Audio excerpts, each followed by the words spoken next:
मुझे पता है तुमने अभी तक बहुत ज़्यादा वीडियो देख लिए होंगे एयरफोर्स, तो वीडियो को स्किप करके मत देखना। भी डाउट थे एसआरटी में कितने आउट हुए, जीडी में कितने आउट हुए, आप कहोगे तो ही मैं बनाऊंगी, वरना सिंह के द्वारा कि ऐसे क्वेश्चन आ गए, ऐसे क्वेश्चन आ गए। केवल सभी के निकलेंगे उसी के जो एसआरटी के सारे क्वेश्चन करेगा वो। सो हेलो, नमस्ते, राम राम, सत श्री अकाल, गुड मॉर्निंग सभी को। मैंने आप सभी के कमेंट देख लिए हैं and thank you for 59 subscriber. मेरे लिए 59 भी बहुत हैं। मुझे पता है तुमने अभी तक बहुत ज़्यादा वीडियो देख लिए होंगे एयरफोर्स फेज़ 2 के रिगार्डिंग। कोई सच बता रहा है, कोई झूठ बता रहा है, कोई जीडी के टॉपिक नहीं बता रहा है, कोई एसआरटी का नहीं बता रहा। तो आज की वीडियो में मैं आपको सारा रिव्यू बताने वाली हूँ कि कल क्या क्या हुआ, एंट्री से लेकर एग्जिट तक। मैं एंट्री से पहले का भी बता दूँगी, तो वीडियो को स्किप करके मत देखना। ये बहुत ही रियल एंड जेन्युइन वीडियो होने वाली है, तो इसको स्किप करके तो बिल्कुल भी मत देखना। और मेरी बताई हुई टिप्स एंड ट्रिक आपने फॉलो कर ली तो आपका फेज़ 2 100% मैं गारंटी लेती हूँ आपका फेज़ 2 क्लियर हो जाएगा। ठीक है, तो वीडियो को स्टार्ट करते हैं।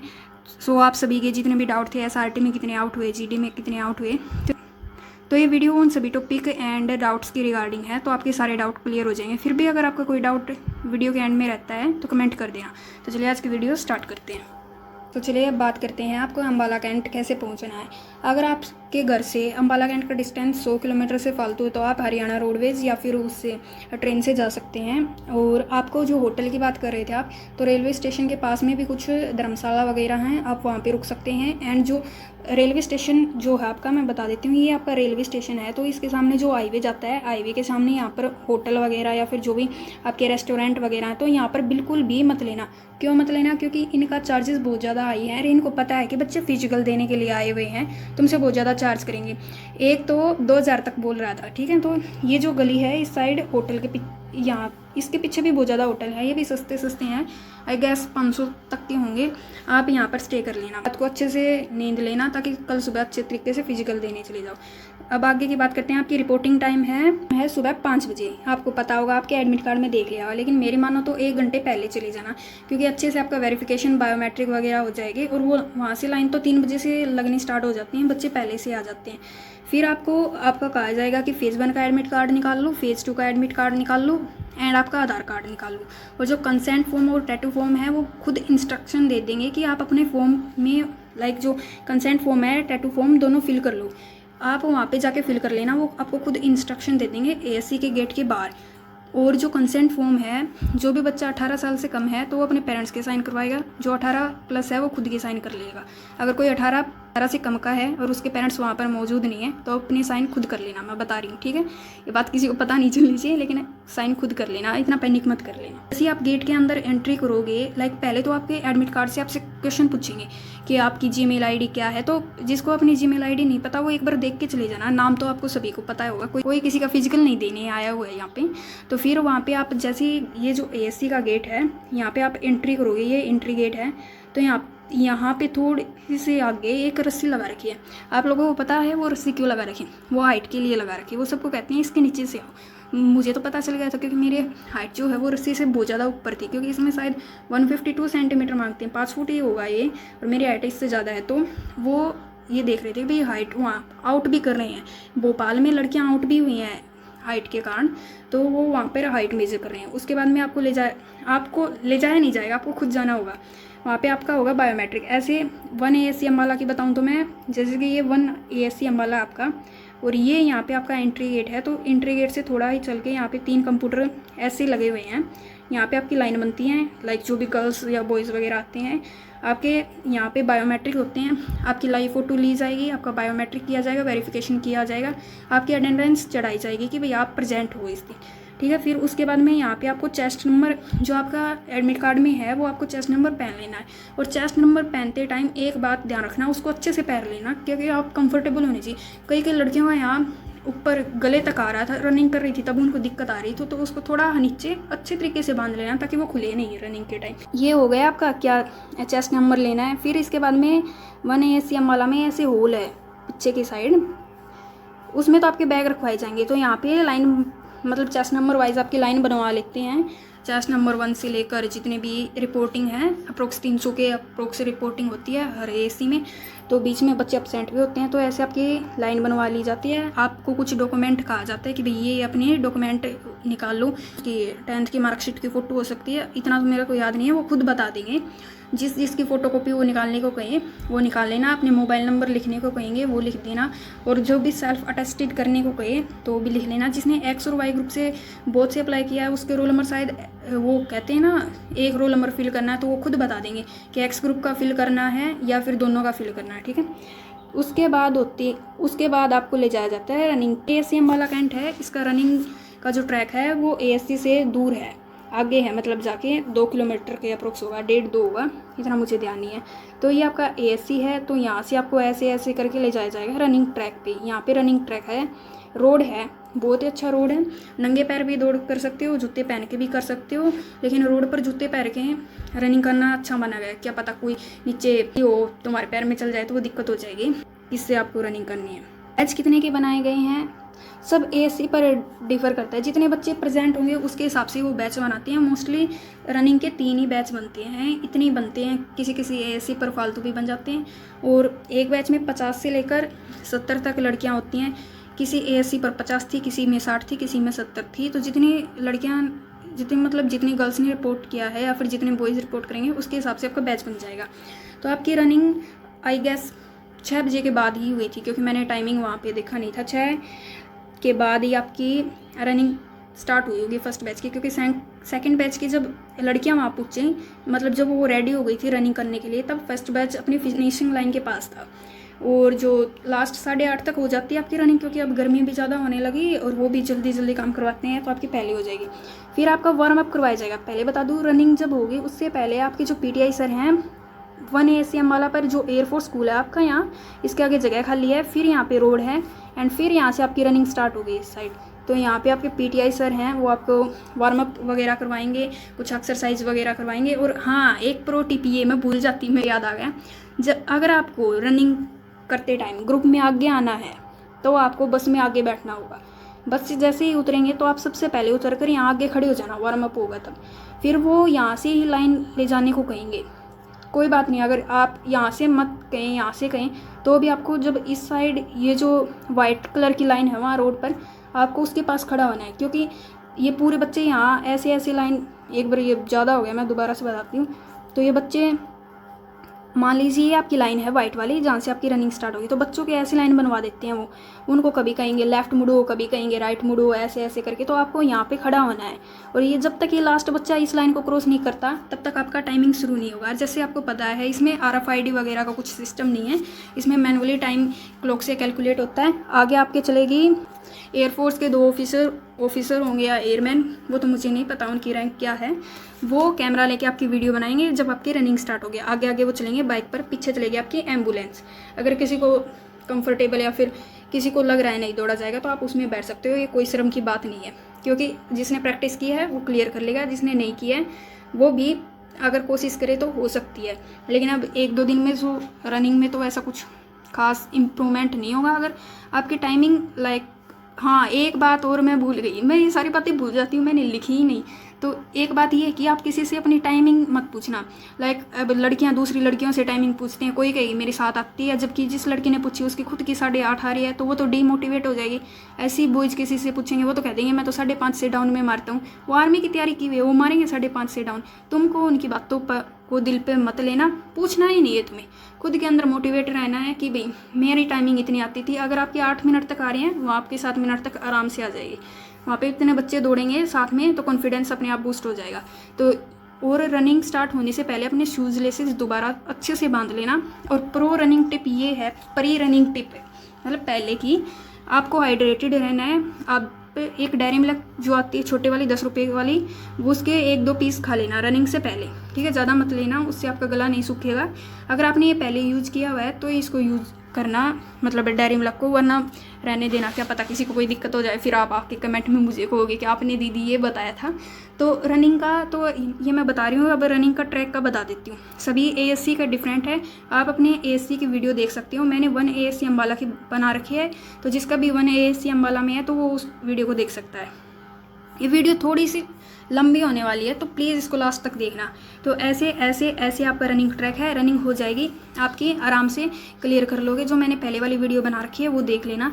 रनिंग में आपको इतना ज़्यादा टेंशन नहीं लेना है, आपको चलते जाना है, दौड़ते जाना है एंड लास्ट तक रुकना नहीं है। यहाँ पे आपका मन करेगा रुक जाऊँ, ये फिनिशिंग पॉइंट है, यहीं पर आपका सिलेक्शन है। और जो एयरफोर्स में जो ऑफिसर्स वगैरह हैं वो आपको फुल मोटिवेट करेंगे, उनको देख के आपको मोटिवेट होना है। अगर आपको भी वो येलो कलर वाली वर्दी चाहिए तो आपको रनिंग करनी पड़ेगी। रनिंग करने के बाद आपको सिटअप स्क्वाट्स के लिए ले जाया जाएगा एंड मोस्टली सब लोग इसको ईजी समझते हैं। तो एक बात ध्यान रखना, वो वार्न कर रहे थे बार बार अपनी पोजीशन को, अपनी पोस्चर को सही रखना। जैसे कि सिटअप स्क्वाट्स में कैसे, मैं एक फ़ोटो भी अटैच की होगी शायद यहाँ पे मैंने, हाँ ये रही, ये सिटअप एंड स्क्वाट्स वो सिटअप स्क्वाट्स की हैं। तो अपने कई एएससी पर अपने लेग सीधे करवाते हैं, कई जगह पर ये ऐसे फोल्ड करवाते हैं। एंड ये पोजीशन आप स्ट्रेट 90 डिग्री का एंगल बनना चाहिए, ठीक है, अपने लेग्स के अंदर। कुछ लोग ऊपर से ही मतलब यहाँ तक नहीं आएंगे, ऊपर से ही जाएंगे, तो वो अगर आपको देख लेंगे तो वो आपको आउट भी कर सकते हैं। ये हो गई पूरी रनिंग की बात। रनिंग के बाद आपको लाइक 10-15 मिनट का रेस्ट मिलेगा, फिर आपके ये सिटअप स्क्वाट्स किए जाएंगे, फिर आपको वापस अपने एएससी पर ले जाया जाएगा। वहाँ पे आपके दोबारा से डॉक्यूमेंटेशन होगी, एसआरटी के लिए आपको तैयार किया जाएगा और आपको ब्रेकफास्ट करने के लिए छोड़ दिया जाएगा। मेरी मानो 100 रुपीज़ कैश अपने पास रखना, क्योंकि वहाँ पर आपको ऑनलाइन QR किसी जगह पर न भी एक्सेप्ट करें, सो ये रखना। तो जब वो आपको कहें कि आपकी अब एसआरटी शुरू होने वाली, तो आपके पेन पेंसिल जो भी document, black blue ball point pen, जो भी वो कहें, जो भी वो इंस्ट्रक्शन दे, सभी को फॉलो करना है, वो अपने बाहर निकाल लेना। फिर आप जाओगे एसआरटी के लिए। सो एसआरटी में अब की बार पता है कि आपने वीडियो देख ली होगी, मोस्टली बहुत ज़्यादा लड़कियां आउट हुई हैं एसआरटी में। इसमें अम्बाला में तो अप्रोक्स 67-68 इतनी कुछ होंगी, बाकी किसी जगह 70, किसी जगह 80, मोस्टली यही रेशियो है, 60-70 80, 60-70 80। क्यों आउट हुई हैं? क्या एसआरटी हार्ड था? यही आप सभी का सवाल था। एसआरटी कहने को तो हम इसको इतना हार्ड भी नहीं कह सकते, मेरे हिसाब से इसका लेवल था मॉडरेट टू हार्ड, क्योंकि कई क्वेश्चन ऐसे थे जिसमें कि चारों ऑप्शन नेगेटिव थे, फर्स्ट भी नेगेटिव, सेकंड भी नेगेटिव, थर्ड भी और फोर्थ भी। तो आपको उन नेगेटिव में से एक ऑप्शन ऐसा चूज करना था जो कि लेस नेगेटिव थे, चारों के चारों नेगेटिव। तो अब मैं आपको एक क्वेश्चन भी दिखाने वाली हूँ ऐसा एसआरटी का। सो एसआरटी आपको जो भी इंस्ट्रक्शन बताएं वो आपको फॉलो करना। वो कहें कि इसके ऊपर पेन मत चलाना तो मत चलाना, उस से भी बाहर हुए हैं। इस बार का तो मुझे पता नहीं, पिछली बार बहुत ज़्यादा लड़कियां उसी वजह से बाहर हुई थी। ये हर टाइम ऐसा ही करते हैं, कभी ये रनिंग में आउट करते हैं, कभी ये एसआरटी में और कभी ये जीडी में। तो आप भी सोचो, अगर 300 बच्चों की रिपोर्टिंग है, इनको 300 के 300 तो नहीं लेने, इतनी तो वैकेंसी, ये 2-3 हज़ार है। अगर सभी एसी पर इतने ले लेंगे, फिर इनको का मेडिकल करवाना होगा, फिर मेरिट भी बनवानी है, PSL भी आने हैं, तो ये बच्चे आउट करते हैं। ठीक है, बच्चे आउट होंगे, पहले भी होते आ रहे हैं, अब भी होंगे। जो अपने अच्छे तरीके से प्रैक्टिस करेगा, सिलेक्शन उसी का होगा। तो मैं क्वेश्चन बता देती हूँ आपको कौन सा था एसआरटी का। इंग्लिश में बता देती हूँ पहले मैं, क्योंकि मेरा ये बाईलैंग्वेज आता है, हिंदी और इंग्लिश, जो अपनी लैंग्वेज में हो, कंफर्टेबल हो हिंदी या इंग्लिश में, उसमें कर सकता है। तो फर्स्ट क्वेश्चन है, another person set on A seat in the train which you had officially booked, what will you do. कि आप ट्रेन में जा रहे हो, आपने जो सीट बुक की है उसके ऊपर कोई दूसरा व्यक्ति बैठ गया है, तो आप क्या करोगे। Option A, shout at them and beat them up, कि उन पे चिल्लाओगे, उनको पीटोगे। सेकंड है, take a deep breath and then push them off the seat. दूसरा है कि एक आप गहरी सांस लोगे और उसको मतलब जो भी आपकी सीट पर बैठा है उसको वहाँ से धक्का मार दोगे। थर्ड है, push them using your heavy bag and scream at them, कि आप उसके ऊपर अपना हैवी बैग से उसको धक्का लगाओगे और उसको चिल्लाओगे और उसको वहाँ से फेंक दोगे, मतलब अपनी सीट से। लास्ट है, shout at them, shot at them and make an aggressive attempt to pull them up from your seat. Aggressive नहीं आएगा यहाँ पे, एग्रेसिव नहीं था, मतलब ऐसा ही कुछ वर्ड था लेकिन एग्रेसिव नहीं था, कि आप उनके ऊपर चिल्लाओगे और उनको अपनी जगह से खड़े होने के लिए, मतलब क्या कहते हैं उसको हिंदी में, खींचकर उठाने की कोशिश करोगे। तो चारों ऑप्शन नेगेटिव हैं सब में। इन जैसे कि आप देखोगे फर्स्ट, सेकंड, थर्ड, तीनों में फिजिकल असोल्ट है। फिजिकल असोल्ट का मतलब उनको मारने की या फिर उनको हार्म करने की बात आई है। इसमें चिल्लाएंगे, पिटेंगे, ये भी हार्म की बात आ गई। उनको सीट से धक्का मार देंगे, ये भी हार्म की बात आ गई। धक्का मारेंगे, ये भी हार्म से, लेकिन उनके ऊपर बुरी तरह से चिल्लाएंगे और उनको सीट से खींचकर उठने की कोशिश करेंगे। खींचकर भी नहीं था यहाँ, उसको चिल्लाकर उठाने की कोशिश करेंगे, ऐसे ऑप्शन था वो, ठीक है। तो ये वाला भी नेगेटिव है कि भाई आप ऐसे किसी पर चिल्ला नहीं सकते, आपकी मोरल वैल्यू नहीं है। फिर भी इन 4 ऑप्शन को देखें तो सब आपका जो सही ऑप्शन होगा, वो सही ऑप्शन होगा आपका ऑप्शन नंबर 4। ऐसे ही 4 नेगेटिव ऑप्शन आएंगे, उनमें से जो लेस नेगेटिव है वही आपको चूज करना है। ऐसा नहीं हो सकता कि चारों के चारों बिल्कुल ही नेगेटिव हैं, उनमें से आपको एक चूज करना होगा, क्योंकि अगर आपको 4 ऑप्शन दिए हैं, आपको एक तो फिल करना होगा, उसके अंदर एक कम नेगेटिव होगा। ये वही कर सकता है जिसके अंदर मतलब सोचने की, लॉजिकल थिंकिंग की पावर ज़्यादा हो, प्रैक्टिकल नॉलेज जिसको ज़्यादा हो इन सब चीज़ों की। मैंने तो ये एनडीए एसएसबी के लिए प्रिपरेशन की थी, तो मुझे इतने ज़्यादा हार्ड नहीं लगे, क्योंकि जब आप एनडीए के देखोगे ऐसे जो सिचुएशन रिएक्शन टेस्ट, ये जो क्वेश्चन होते हैं एंड जीडी के, तो वो एयरफोर्स से उसका लेवल काफ़ी हाई है। अगर मैंने उसकी तैयारी की थी तो इतने ज़्यादा हार्ड नहीं लगे। अगर आपको फिर भी चाहिए कि पूरे के पूरे 30 या 35 क्वेश्चन या फिर 20 क्वेश्चन का मैं प्रैक्टिस सेट लाऊँ, इजी भी, मॉडरेट भी, और इजी भी थे, इतने ज़्यादा हार्ड भी नहीं थे। लाइक वो आता है ना आपका, वैसे ही क्वेश्चन थे। लाइक किसी का पर्स रोड पर गिरा, आप क्या करोगे, आप उसको छुपा लोगे, आप उसको वापस दोगे, या क्या करोगे। ऐसे वाले इजी वाले भी थे, मॉडरेट भी थे, एंड ये लोग इनको हार्ड कंसिडर कर रहे हैं क्योंकि 4 ऑप्शन नेगेटिव थे। तो एसआरटी का मतलब ही ये होता है, सिचुएशन रिएक्शन टेस्ट। अगर आप एक छोटे बच्चे को कहोगे कि आपके आगे किसी का फ़र्ज पड़ा है, किसी के पैसे पड़े हैं, वो भी बता देगा कि उनको चोरी नहीं करना है, उनको देना है। तो ये आपकी थिंकिंग को देखने के लिए है कि आप किस सोच तक आप सोच सकते हो। तो इसलिए इस टाइप के क्वेश्चन दिए गए थे आपको। अगर आप चाहो तो एक प्रैक्टिस सेट अगर आप कहोगे तो ही मैं बनाऊंगी, वरना मैं क्यों बनाऊँ, कोई देखेगा ही नहीं। तो कि 20 क्वेश्चन ऐसे जो अभी 16 जुलाई को जो हुआ है आपका एसआरटी, इसके हिसाब से। सो नेक्स्ट अब हम बात करते हैं जीडी के। तुम्हें ड्राइज आएगा कोचिंग के द्वारा कि ऐसे क्वेश्चन आ गए, ऐसे क्वेश्चन आ गए, हमारा बैच ले लो, हमारा बैच ले लो। आपको समझ में आ गया, लेवल सभी के निकलेंगे, लेकिन निकलेंगे उसी के जो एसआरटी के सारे क्वेश्चन करेगा, वो भी काम होकर, पेशेंस से, सोच कर, आराम से करना है। क्योंकि क्वेश्चन इतने हैं कि आप आराम से कर दोगे उतने टाइमिंग के अंदर जितना आपका टाइमिंग दिया गया है। कह रही हूँ कि आपको ये वीडियो देखने के बाद में कोई भी वीडियो देखने की जरूरत नहीं पड़ेगी, इसमें आपके सारे डाउट क्लियर हो जाएंगे। ऐसे आपका माइंड से, दिमाग से, आराम से सोच के करोगे ना एसआरटी, आप आराम से क्लियर कर जाओगे। वैसे भी अब की बार एसआरटी अम्बाला में 68 गर्ल्स को, 67 थी, याद नहीं मुझे, इतनी लड़कियों को आउट किया है। पहले ही हरियाणा की लड़कियों की कट ऑफ इतनी ज़्यादा कर दी इन्होंने, 51 आउट ऑफ 70। सोच सकते हो कितनी कट ऑफ है, एंड आगे से ऐसे आउट कर रहे हैं, कैसे चलेगा भाई ऐसे। ये आपकी जीडी के बारे में, वो जो एसआरटी का रिजल्ट आउट हो जाएगा, होने वाला होगा, तो उससे पहले लाइक एसआरटी आपका 11 बजे के अप्रोक्स हो जाएगा। तो उसके बाद में आपको लंच के लिए भेज दिया जाएगा। ऐसे ही आप 100-200 रुपीज़ कैश रख लेना। फिर आपको बैच बनाया जाएगा, जितने बच्चे बचे हैं उसके हिसाब से बैच, 15 लोगों का, 16 का, 17 का, इसके हिसाब से आपका बैच बनाया जाएगा।